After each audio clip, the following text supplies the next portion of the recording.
Welcome back to the Bourbon Note, everybody. I'm Ben. Got a 10-year rye banger on the bar. Let's get into it.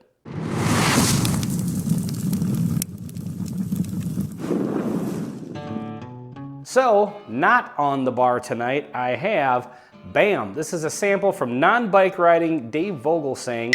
This is Michters 10-year rye whiskey. And for return viewers to the show, just to address the kind of different setup for this video, I was earlier messing around with camera placement and trying to do like maybe different setups for potential live streams and things like that. And had to record a video and I decided I didn't want to take all the equipment down and reposition it. So we're trying something new tonight. So anyway, that's why it looks a little bit different than it normally does here. But let's get into the whiskey. So this is Michter's 10-year, as I said, 10-year rye. 92.8 proof. So Michter's 10-year, I've had the bourbon, and I think I guess I don't know how strong of opinions people really have on that one. I liked it, definitely liked it, but it didn't do the greatest in blinds for me. I think a couple of times I blinded against other 10-year whiskeys, bourbons, and it just didn't, I don't know, there's something about it that I like it, but definitely at the premium price point, I probably wouldn't buy it, and I definitely don't hunt it. And so, you know, I'm kind of interested to see if maybe the rye goes into a direction that maybe I'll be a little bit more of a fan of. But, you know, you never know. Sometimes these allocated expensive ones are letdowns, and sometimes they're actually really good and they kind of live up to the hype. So, you know, I guess it just depends on the whiskey. But on the nose, this has just got a really great nose so far. Kind of has all the things I like in a good, well-balanced rye. Excuse me. It's got some really nice sweetness to it. There's a little more caramel and brown sugar on here than I would expect from a rye. You know, you get those more on bourbons. I tend to get a lot of vanilla as far as sweetness goes on a rye. But yeah, this has a really nice, excuse me, getting over a cold. A really nice balance of sweetness and spice. And so, yeah, and it's actually coming out of the glass a little stronger than maybe the proof point at 92.8 proof would suggest. So let's get into the palate. Cheers.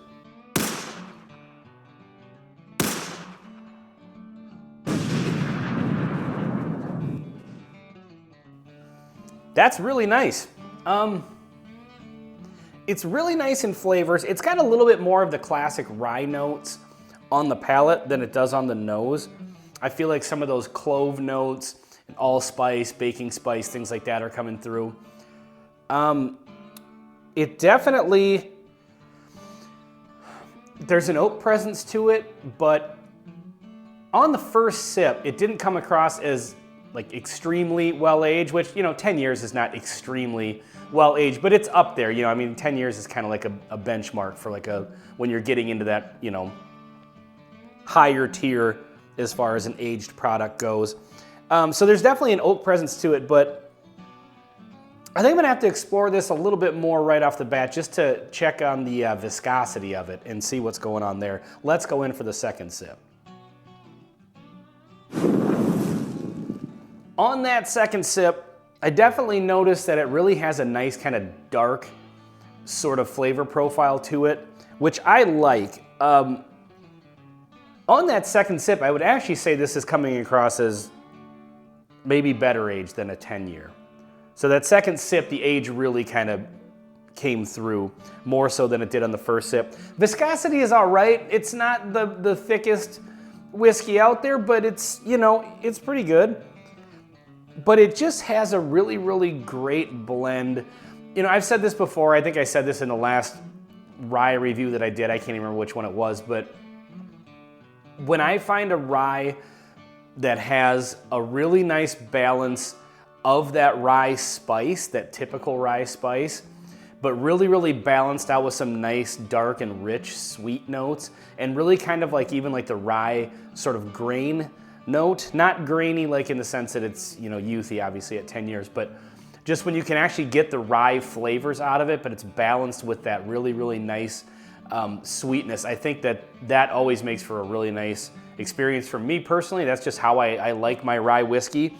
I occasionally like a really super high rye, like 100% rye. And I don't know what the content is in this. It could be super high, but it's drinking a little sweeter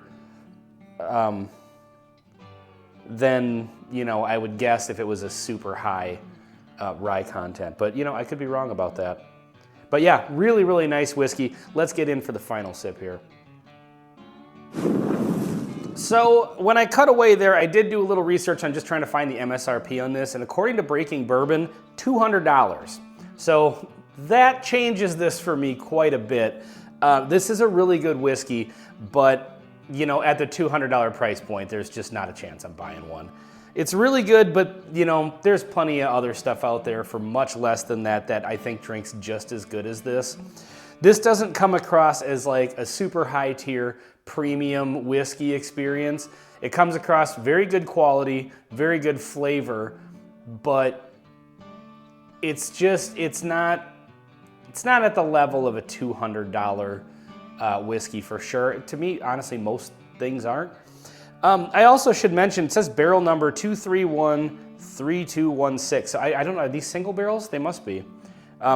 I've never owned a bottle of any of the Michters 10-year products. I do have a cask strength rye, and I didn't find out until like 2 months after owning that bottle that was actually a single barrel. So I'm guessing that's probably the same case here.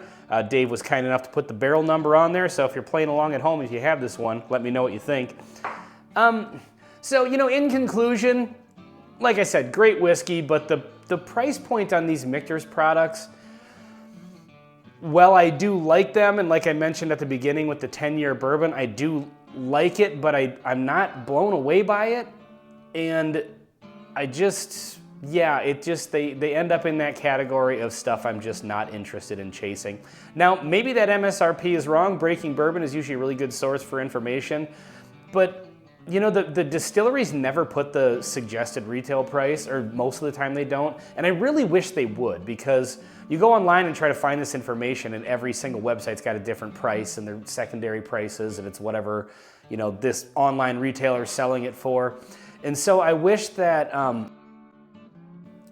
distilleries were more upfront with what they're, you know, having that information just readily available. I get that sometimes they don't want to put, you know, mash bills and age statements and stuff like that, but I think it should be standard to just put the MSRP so people know what they're getting into. So anyway, that's just my 2 cents on that. But yeah, in conclusion, folks, again, good whiskey, definitely not worth a $200 price point in my opinion, but it is a nice, you know, it's a nice drinker, and you know, if you get a chance to try it, I'd certainly recommend it, but you know, don't overpay for it. That's just, you know, that's my policy. You do what you want with your money. But thank you so much to Non-Bike Riding Dave Vogelsang for sending in the sample, so I do get an opportunity to taste these whiskeys.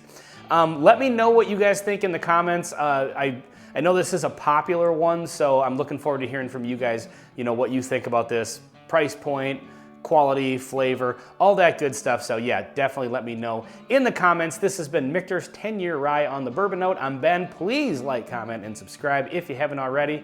We'll see you in the next one.